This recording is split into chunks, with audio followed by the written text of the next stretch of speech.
How to add brightness to a photo in Lensa. Got a photo that's a little too dark, don't delete it. Let's fix it in 30 seconds using the Lensa. First things first, open up the Lensa and import the photo that you want to edit, or you can just use the photo that you have imported earlier. For example, I just want to use the photo that I have imported earlier, that is the third one. Let's tap on it and go inside it.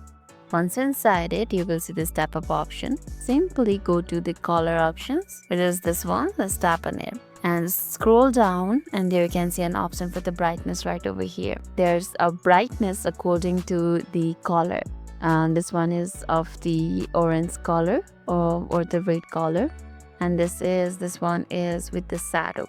For example, I want to add a brightness of the green color. For this, let's choose green right over here and increase the brightness. You can see the brightness has slightly increased. And that's how you can add the brightness to the photo by using the Lensa app. And when you're happy with the results, just hit the save at the top right corner, which is right over here, then it's done.